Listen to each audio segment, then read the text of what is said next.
골로새서 3장 우리 15절부터 17절까지 말씀 같이 다 함께 일어나셔서 한 목소리 우리 합독하겠습니다. 골로새서 3장 15절부터 17절까지 말씀입니다. 우리 같이 합독합니다. 시작. 그리스도의 평강이 너희 마음을 주장하게 하라. 너희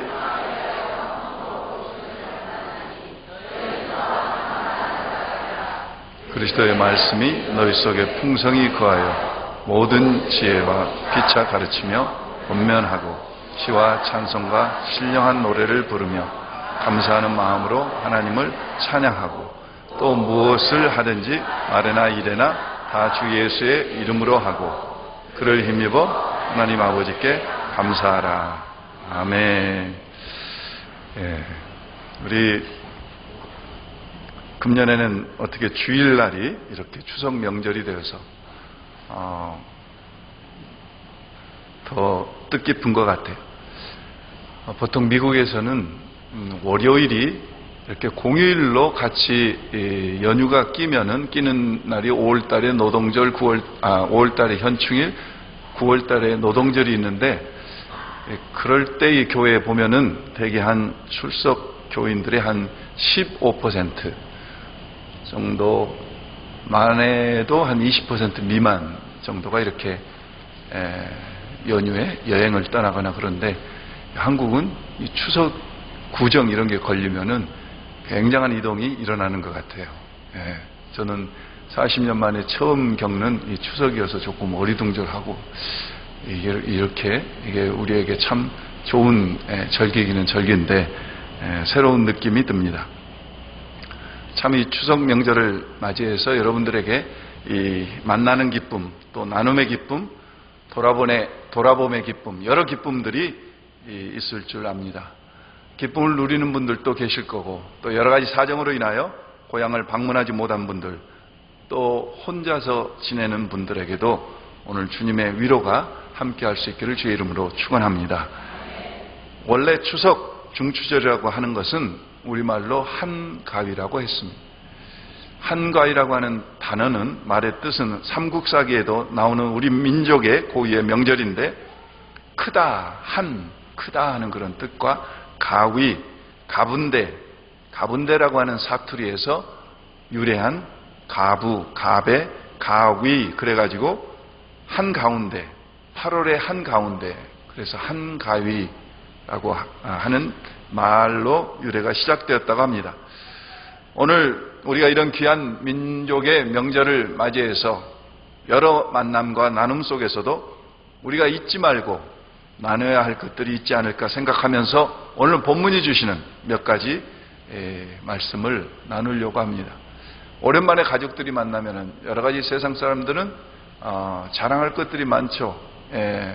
그동안에 뭐 어떻게 돈을 많이 벌었나, 그동안에 어떻게 승진을 했나, 뭐 다른 자랑할 것이 많지만은 우리는 그런 외부적인 자랑도 있지만은 우리 속에서 우러나는 삶 속에서 우러나는 오늘 평소 우리가 신앙생활을 하면서 우리에게 열렸던 그런 신앙의 열매들이 오늘 우리의 귀한 만남들 속에서 나눠져야 되지 않을까 하는 그런 생각으로 오늘 골로새서 3장 15절부터 몇 가지를 찾아보았습니다.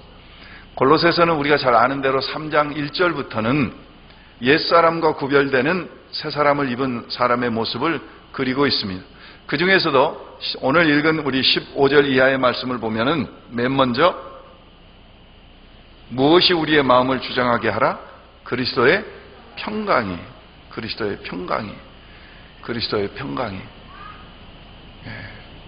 그리스도의 평강은 아이레네라고 하는 단어인데 아이레네라고 하는 단어는 신약 성경에서 문맥상 때로는 평안으로, 때로는 평화로, 때로는 평안으로 이렇게 번역이 됐어요.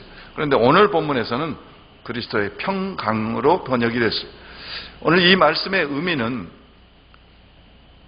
죄와 죽음에서 우리를 건져내신 예수 그리스도로 말미암아 우리의 죄의 문제가 해결된 하나님이 주신 그 평강을 이야기합니다.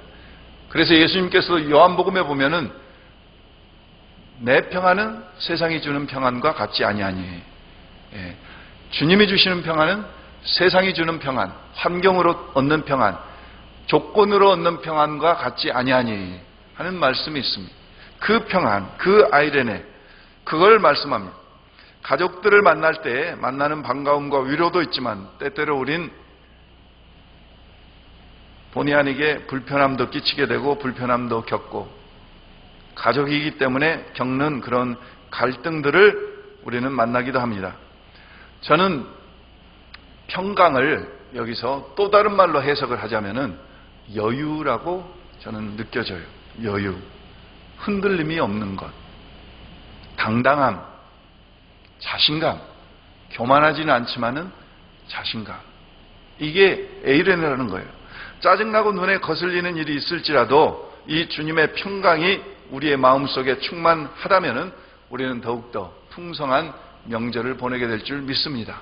아무리 육신이 고달프고 아무리 듣기 싫은 소리를 들은다고 할지라도 나에게 주시는 우리 주님과의 관계 속에서 내가 누리고 있는 이 영적인 자유함, 이 평안이 있으면은 우리는 어떠한 환경 속에서도 어떠한 자극 속에서도 우리가 흔들리지 않고 풍성한 명절을 지내게 될 것입니다. 내 속에서 그것을 누릴 때 우리는 그것을 또 다른 사람에게도 나눠줄 수 있을 거예요. 근본적으로 가장 큰 문제, 죄의 문제가 해결됐는데 우리가 무엇을 두려워합니까? 저는 생각할 때 이것은 마치 실제 자동차를 가지고 있는 사람이 장난감 자동차 정도는 그냥 별로 신경을 쓰지 않잖아요. 우리가 진짜를, 복음을, 예수를, 하나님이 주신 그 평강을 우리 속에 누리고 있는데 뭐 조금 사소한 것, 그런 것들에 의해서 그렇게 크게 좌우될 필요가 없잖아요. 만약에 그리스도의 평강이 우리 속에 충만하다면은 우리는 사소한 말이나 자극에도 흔들리지 않게 될 것입니다. 그리고 이런 모습은 주변의 아름다움으로 나눠지게 될 것입니다. 그리스도의 평강으로 충만하셔서 이 평강이 나눠지는 복된 명절 되시기를 축원합니다. 두 번째는 거기 보시면은 시와 찬미와 신령한 노래를 부르며, 이건 뭘 의미하냐면은 예배를 말씀합니다. 예배를. 가족들끼리 모이면은 풍성한 음식과 시간이 평소보다도 훨씬 여유가 있을 겁니다. 그런데 이때 우리가 잊지 말아야 될 것은 하나님께 예배 드리는 겁니다. 여러분들이 오늘 주일날 교회에 나오셔서 공적으로 예배 드리는 것도 대단히 귀하고 하나님께서 기뻐 받으시지만은 가족들끼리 모였을 때 그 만남과 모임 속에서 짧게라도 하나님 앞에 반드시 시간을 성별하셔서 예배드리는 축복을 누리시기를 바랍니다. 오랜만에 가족들이 만났을 때 그 찬송과 예배를 드린다는 것은 얼마나 의미 있고 즐거운 일인지 모릅니다. 저는 사람들과 만났을 때 이 만남의 기쁨이 분명히 있어요. 맛있는 음식을 먹을 때 그 맛있는 음식을 먹는 기쁨이 있어요. 그런데 그런 것들과 비교할 수 없는, 함께 만났을 때 예배드리는 기쁨은 그런 것들과 비교할 수 없어요.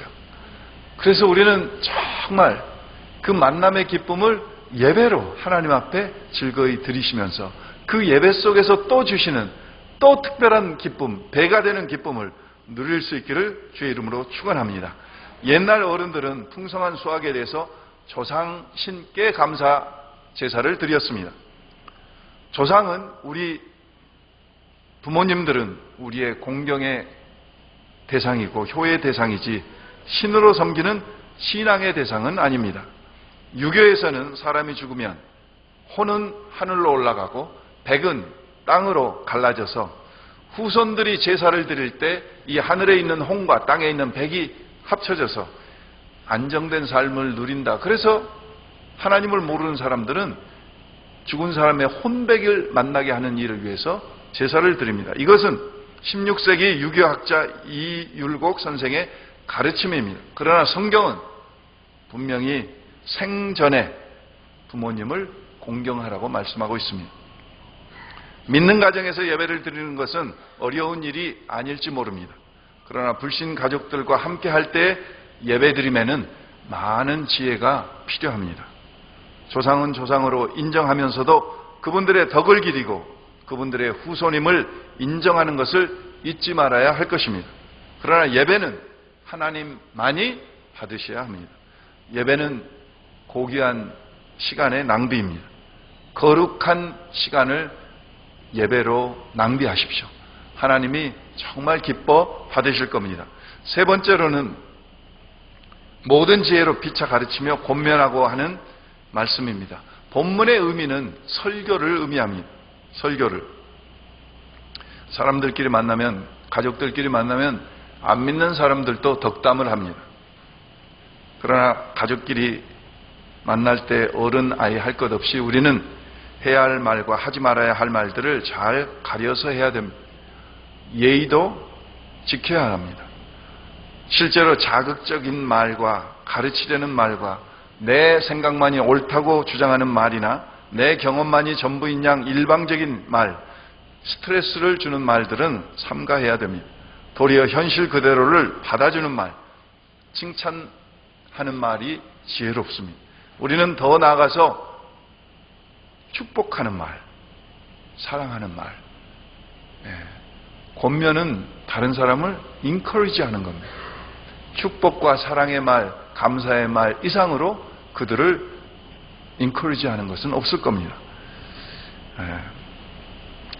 네 번째, 감사의 말씀이 나오는데 이 권면의 말과 감사의 말 포함되어서 잠깐 동영상을 하나 보겠는데 여러분들이 이미 보신 분들도 계실 거예요. MBC에서 방영된, 몇 년 전에 방영된 동영상인데 우리에게 아직도 꼭 필요한 동영상이라고 생각되어서 다시 한번 잠깐 우리 보면서 말씀의 의미를 되새기겠습니다. 여러분은 오늘 어떤 말을 가장 많이 하셨나요? 매일같이 쉴 새 없이 말을 하는데 뭘 그런 것까지 신경 쓰느냐고요? 글쎄요, 과연 그럴까요? 무심코 내뱉은 말 한마디 속에 엄청난 비밀이 숨어 있습니다. 실험 다큐 말의 힘, 이제부터 시작합니다. 여기 막 지은 쌀밥이 있습니다. 그리고 각각의 병에 좋은 말과 나쁜 말을 붙이면 실험 준비는 끝입니다. 한쪽 병에는 좋은 말씀을 좀 해주시고요. 그리고 한쪽 병에는 듣기 싫은 말씀을 좀 해주세요. 고맙습니다. 아, 예쁘다. 냄새 날 것 같아. 짜증나. 미워. 고맙습니다. 짜증나. 감사합니다. 짜증나. 아, 예쁘다. 아유, 짜증나. MBC 아나운서실과 일반 사무실 모두 5곳에 전달했는데요. 4주 후 과연 어떤 변화가 생길지 함께 기다려볼까요? 4주 후. 맡긴 물건 찾아왔습니다. 아, 맡기신 물건이요? 이거죠? 그리고 여기요. 두 눈을 믿기 힘들 정도로 차이는 분명했습니다. 고맙습니다는 예쁘잖아요. 하얗고 뽀얀 곰팡이가 많이 생기긴 했는데 하얗고 뽀얀 곰팡이가 있고요. 이거는 좀 짜증나는 곰팡이가 생겼다니까? 좋은 말을 들려준 쌀밥에선 구수한 누룩 냄새가 났지만 나쁜 말을 들려준 쌀밥은 저 썩어버렸습니다. 사실 처음 이 실험 의뢰를 받았을 때 반신반의했거든요. 이 말 한마디로 이렇게 차이가 생길까. 근데 눈을 딱 보니까 저도 사실 좀 안 믿겨지고요. 신기하죠. 귀가 어디 달린 것도 아니고 여기 세반고리관이 들어있는 것도 아닌데 혹시 우리가 모르는 귀가 바로 있나요? 3, 4일부터 이쪽이 막 변화가 되니까 좋은 말을 해야 되겠다라는 생각? 그다음에 사람들한테도 속상한 일 있거나 이럴 때도 좋은 말을 많이 해서 이 사람들이 더 변화됐을 때도 이렇게 변화되지 않을까라는 생각 좀 해봤어요. 굉장히 좀 놀랐고요. 처음에 주셨을 때는 과연 될까라는 생각을 많이 했었는데요. 이제 이렇게 된 거 보니까 이쁜 말을 좀 많이 써야 되겠다는 생각이 듭니다. 바풀이 한 달 동안 겪은 일을 기록한 사진인데요. 그 결과가 바로 여기 있습니다. 단지 좋은 말과 나쁜 말을 들려줬을 뿐인데 보이시죠? 이렇게 색깔이 확연하게 구분될 정도로 다르게 변해버렸습니다. 이게 만약 자풀이 아니고 우리의 가족이나 친구 혹은 직장 동료였다면 어땠을까요? 건강한 파동과 밝은 에너지를 전해주는 말의 힘을 새삼 깨닫게 됐습니다. 여러분 더 설명이 필요 없는 그런 결과를 보셨죠. 밥이어서 망정이지 그 대상이 영혼이고 그 대상이 사랑하는 자녀고 그 대상이 사랑하는 배우자고 가족일 때 얼마나 확연한 결과가 있겠습니까? 사랑의 말, 축복의 말, 감사의 말을 했을 때 눈에는 보이지 않지만은 그 영혼 속에 놀라운 변화들이 일어날 줄 믿습니다. 오늘 또 본문에 보면은 15절, 16절, 17절 말씀해 보십시오. 너희는 또한 감사하는 자가 되라. 16절 후반절에도 감사하는 마음으로 하나님을 찬양하고 17절에도 그를 힘입어 하나님 아버지께 감사하라. 특별히 이번 절기에 하나님께 감사하시고 조상께 감사하시고 그리고 가족들에게 감사하십시오. 감사는 최고의 언어입니다. 최고의 마음이고 최고의 성숙한 표현이 감사의 표현입니다. 감사는 넉넉함과 따뜻함 그 자체입니다. 구약 성경에 구약 시대 때 감사는 제물을 드려서 곡식이나 짐승을 잡아서 감사하는 종교적인 감사였다면은 신약 성경에서 말씀하신 감사는 헌금과 헌물을 드려서 마음으로, 기도로, 찬양으로, 예배로, 삶으로 드리는 감사를 말씀하고 있습니다. 오늘 나를 나되게 하신 창조주 하나님께 존재에 대한 감사, 존재에 대한 감사, 그리고 나를 지금까지 인도하신 하나님의 사랑에 대한 감사. 오늘 염정호 집사님 특별 찬양 속에서도 감사의 고백과 감사의 찬양을 들으셨잖아요. 또 나를 예수 그리스도로 말미암아 죄로부터 구원해 주신 구원에 대한 감사. 감사를 묵상하십시오. 그리고 묵상된 그 감사를 구체적으로 나누십시오. 꼭 물질이 따라가지 않아도 좋습니다. 꼭 선물이 따라가지 않아도 좋습니다. 감사를 표현하십시오. 드러내십시오. 철학자 데카르트는 나는 생각한다, 고로 존재한다라고 했지만은 우리는 나는 감사한다, 고로 존재한다. 오늘 우리 크리스찬들은 감사가 나의 존재의 이유입니다. 감사로 예배를 드리는 자가 하나님을 영화롭게 하나니, 하나님을 영화롭게 하나니. 우리 이 지역 출신인 월드비전 9호 팀장인 한비야 자매가 범사에 감사라고 하는 책을 썼죠. 이 자매가 세계를 여행하면서, 특별히 제3세계를 여행하면서 수많은 경험 그리고 아픔과 여러 가지 어려움들을 당하면서 쓴 책들입니다. 또 제3세계에 대한 우리의 눈을, 우리의 시각들을 열어주는 그런 귀한 역할을 한 자매입니다. 한 번은 아프리카 잠비아에서 20살 전후의 청년이 마당에서 성경을 읽고 있는 것을 보았습니다. 그런데 성경을 읽고 있는 그 청년의 얼굴과 목과 두 손, 몸에 부스럼이 아주 가득 찬 그 모습을 보면서 한눈에도 이 청년이 에이즈 환자인 것을 알 수가 있었어요. 알고 보니까 이 청년은 마을에서 성실하기로 소문난 독실한 그런 기독교 신자였습니다. 몇 년 전 오토바이 사고로 수술을 받을 때 수혈을 통해서 에이즈에 감염된 거예요. 같이 갔던 기독교 방송 기자가 질문을 했습니다. 하나님이 원망스럽지 않나요? 자기의 실수와 잘못도 없이 병원에서 수술을 하다가 피에 감염되어서 죽어가는 그 청년에게 하나님이 원망스럽지 않나요? 그렇게 물었을 때 이 청년이 대답합니다. 원망이라니요. 하나님은 언제나 우리에게 제일 좋은 것을 주시죠. 지금 솔직히 저는 이해가 되지 않습니다. 또 모릅니다. 왜 하나님이 나에게 에이즈에 걸리게 하셨는지. 그러나 제가 할 수 있는 것은 하나님께 감사드리는 겁니다. 이 고통 중에서도 하나님께서 저를 너무나 사랑하신다는 것을 알기 때문에 저는 하나님께 감사드릴 뿐입니다. 이해는 안 되죠. 이유를 모르죠. 그러나 그 청년이 감사한다. 고백하면서 조용히 웃는 그 청년의 믿음이 한비아 씨는 너무 부러웠다고 고백하고 있습니다. 눈에 보이는 은총은 물론이고 고통으로 가장한 하나님의 숨겨진 은총까지 감사할 수 있는 믿음. 오늘 그러한 감사가 우리 사랑하는 여러 성도들 속에 충만할 수 있기를 주의 이름으로 축원합니다. 고린도전서 10장 10절 말씀에 보면은 저희 중에 그들 가운데 어떤 사람들이 무엇하다가 원망하다가 멸망시키는 자에게 멸망하였나니 너희는 그들과 같이 무엇하지 말라? 원망하지 말라. 제가 새벽기도 때 금요철야 예배 때 계속 말씀드리잖아요. 원불교 교인 되지 말라고. 원불교 교인 되지 말라고. 원망하고 불평하고 교만함. 원불교 교인 돼서는 안 된다. 역대하 20장 보면은 남왕국 유다에 여호사밧이라고 하는 왕이 있었습니다.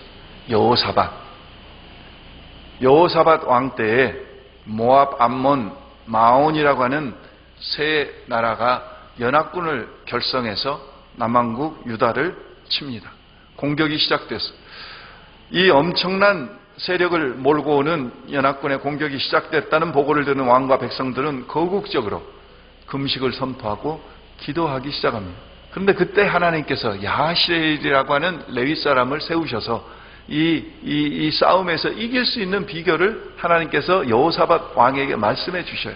그게 뭐냐면은 금식하고 기도하는 가운데 성가대를 성결해서 하나님 앞에 감사하고 찬양하라.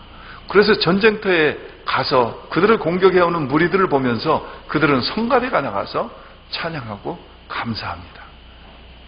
그랬더니 우리가 잘 아는 대로 하나님께서 복병을 예비하셔서 그들을 진멸하시고 그들은 가서 노량물을 거두는 데만 성경은 3일이 걸렸다고 기록하고 있습니다. 이 승리가 우리가 잘 아는 바로 브라가 골짜기의 승리입니다. 브라가 골짜기의 승리가 어떻게 이루어졌다고요? 감사로, 찬양으로. 예. 다니엘은 왕의 조서에 어인이 찍힌 것을 알고도 그는 동쪽으로 난 창문을 열고 공개적으로 하나님께 기도하며 감사했습니다. 감사는 죽음을 이기는 능력이 있습니다. 오늘 본문 골로새서 3장을 읽었습니다마는 4장 2절에도 보면은 기도를 계속하고 기도에 무엇함으로 깨어있으라? 감사함으로 깨어있으라. 감사함으로 깨어있으라. 여러분 명절의 스트레스, 명절 증후군을 이기는 길은 감사밖에 없습니다. 보도에 보니까 명절이 끝나고 나면 이혼율이 급작히 올라간다는 보도가 있더라고요. 또 명절을 지내고 오면은 정신적으로 육신적으로 더 피곤해지는 사람들이 많다. 오늘 새밖에 사랑하는 성도들 속에서는 감사가 넘침으로 명절 증후군이 소멸되고 새 힘으로 회복되고 새 의욕과 기쁨으로 회복되어서 남은 삶을 잘 감당해 나가실 수 있기를 축원합니다. 감사는 이 명절 증후군을 이기는 길일 뿐만 아니라 우리에게 강력한 면역력을 제공해서 육신적으로도 질병으로부터 우리를 보호해 준다는 거예요. 이것은 제가 드리는 말씀이 아니라 미국에 있는 유수한 대학들이 조사를 했어요. 감사할 때 우리 속에 면역 시스템이 극대화된다는 거예요. 극대화돼. 그래서 웬만한 감기나 여러 가지 질병들이 올 때 그 강한 면역력으로 그런 모든 것들을 이길 수 있다는 거죠. 말씀 속에 풍성히 거하는 감사, 시와 찬미와 신령한 노래로 드리는 감사, 이런 감사를 드릴 수 있기를 바랍니다. 감사는 환경의 차이에서 오는 것이 아니라 믿음의 차이에서 나옵니다. 영국의 세계적인 문호인 섹스피어는 감사를 모르는 자식이여 독사의 혀만큼이나 잔인할 것이라 무서운 이야기를 했어요. 감사를 모르는 자식이요. 여러분 왜 어떤 사람들이 감사를 모릅니까? 은혜를 모를 때, 교만할 때, 부정적일 때 그들 속에는 감사가 없습니다. 하나님의 은혜를 몰라. 마음이 자고해. 늘 생각이 부정적이야. 그런 사람은 감사할 수 없어요. 러시아의 문호 이 도스토옙스키, 카라마조프의 형제들이나 죄와 벌을 여러 가지 수많은 작품을 썼던 도스토옙스키는 그의 삶을 보면은 정말 우리가 상상할 수 없는 많은 아픔과 어려움을 겪었습니다. 어려서 아버지가 살해당해서 고아로 자랍니다. 또 청년 때는 혁명당에 가입했다가 체포되어 가지고 사형 선고를 받고 시베리아로 4년 동안 유배를 당하다가 사형 직전에 황제의 특명으로 풀려납니다. 그리고 결혼을 했는데 아내는 바로 질병으로 죽고 다시 재혼을 했는데 낳은 아들이 또 죽습니다. 그리고 본인은 간질병이 시작돼 가지고 고통 가운데 지나게 됩니다. 그런데 도스토옙스키는 그 간질병을 이렇게 고백했습니다. 거룩한 병이었다고. 자신에게 임한 그 간질병으로 인해서 그 간질병이 나를 더 하나님을 바라보게 했고 나의 신앙을 더욱더 강하게 무장시켜 주었기에 그 간질병을 Holy Sickness, 거룩한 병이라고 도스토옙스키는 고백했어요. 정호성이라고 하는 시인은 바람에도 감사한다고 하면서 이렇게 시를 썼습니다. 바람이 강하게 부는 것은 너를 강하게 하기 위해서야. 바람이 불지 않았다면 넌 뿌리가 약해 금방 쓰러지고 말았을지도 몰라. 우리 인생에 때때로 생각하지 않았던, 기대하지 않았던 고난의 바람, 고통의 바람, 사고의 바람들이 불 때, 질병의 바람들이 불 때, 그 바람 속에서 우리가 더욱더 하나님을 바라보며 감사함으로 우리의 삶의 뿌리가, 신앙의 뿌리가 더 든든히 내려가는 줄 믿습니다. 제가 2004년도에 아프가니스탄에서 있을 때 아프가니스탄 북쪽에 투르크메니스탄이 있습니다. 바로 북쪽에는 우즈베키스탄이 있습니다. 그리고 동쪽에는 카자흐스탄이 있습니다. 그 카자흐스탄에서 2004년 9월에 일어났던 일인데 한재성 선교사님이라고 하는 분이 카자흐스탄에서 사역을 하는데 어느 날 잠깐 집에서 나갔다가 돌아와 보니까 사랑하는 아내가 피투성이가 돼가지고 괴한들이 침입을 해서 자기 아내를 흉기로 찌르고 쇠파이프로 머리를 내리쳐가지고 머리가 깨지고 이는 다 빠지고 입술이 터지고 온몸에 피가 낭자가 돼가지고 처참하게 죽어가는 것을, 그리고 자기도 그 괴한에게 얻어맞고 격투를 하다가 괴한은 도망가고 결국 그 사랑하는 김진희 선교사님은 그렇게 죽고 말았어요. 두 딸을 남기고 현장에서, 선교지 현장에서 그렇게 죽고 말았어요. 얼마나 큰 충격과 아픔이 있었겠습니까? 하나님, 제가 다른 데도 아니고 외국에 나와서 선교하다가 하나님께서 선교하는데 보호해 주시는 못할 망정 사랑하는 제 아내를 데려가십니까?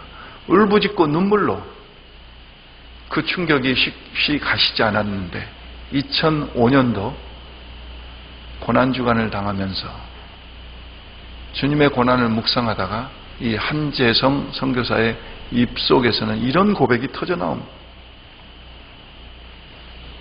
그래도 내겐 잠시나마 가정이라는 행복이 있었지만 우리 주님은 고독하셨지 않은가. 내 귀에는 두 자녀의 웃음소리가 들리지만 그분에겐 사람들의 조롱만 들리지 않았던가. 사랑하는 아내가 남기고 간 사랑하는 내 두 딸과 함께 남은 삶을 살아가는 동안 아픔은 계속될지 모르나 그래도 내겐 부활의 소망과 천국의 소망이 있지 않은가 하면서 하나님 앞에 감사하기 시작했어요. 감사함으로 그 충격 속에서 벗어나서 아내의 피 흘림이 헛되지 않도록 더 많은 영혼들을 가슴에 품으며 주님께 내 삶을 드리라고 하는 그런 헌신으로 다시 카자흐에 가서 지금 중앙아시아를 중심으로 사역을 잘하고 계신다고 들었습니다. 감사는 이기는 자의 고백입니다. 고린도전서 15장 57절 말씀에 보면 우리 주 예수 그리스도로 말미암아 우리에게 무엇을 주시는? 승리를 주시는 하나님께 감사하노니. 환경을 이기고 조건을 이기고 하나님 앞에 드리는 고백이 감사합니다. 여러분, 이제 절기를 지내시면서 오늘 제가 나눠야 될 것 4가지 것을 말씀드렸습니다. 예수 그리스도로 말미암아 나에게 주신 그 평강 아이레네가 나눠지는 복된 절기 되시기를 축원합니다. 예배가 함께 가족들과 나눠지고 하나님 앞에 드려지는 그런 절기 되시기를 축원합니다. 그리고 축복의 말, 감사의 말, 사랑의 말, 위로의 말, 인정의 말로 서로를 세워가는 그런 복된 절기 되시기를 바랍니다. 무엇보다도 감사가 하나님 앞에 충만하게 드려져서 그 감사로 이전까지 어느 때에도 경험하지 못했던 그런 풍성한 명절을 맞으시기를 주의 이름으로 축원합니다. 기도하겠습니다. 살아계신 아버지 하나님, 감사드립니다. 휴일이고 명절임에도 불구하고 하나님 앞에 예배드리는 것을 생명을 걸고 목숨보다 더 귀하게 여겨 오늘 또 이 시간을 성별하여 하나님 앞에 나온 주님의 귀한 백성들을 하나님 축복하시고 축복하시옵소서. 아버지 하나님, 삶으로 성별된 예배가 계속되게 하시고 특별히 귀한 절기에 가족들과 모여서 하나님께 기쁨으로 감사의 예배를 드리는 귀한 성도들 되게 하시옵소서. 그리고 내 안에 주신 예수 그리스도의 그 평강이 이웃들에게 풍성하게 전해지는 그런 복된 절기 되게 하시옵소서. 사랑하는 귀한 성도들로 인하여 그리고 오늘까지 우리를 지키시고 인도하시는 하나님으로 인하여 모든 감사와 영광을 돌렸고 예수님의 이름으로 간절히 축복하며 기도했습니다. 아멘.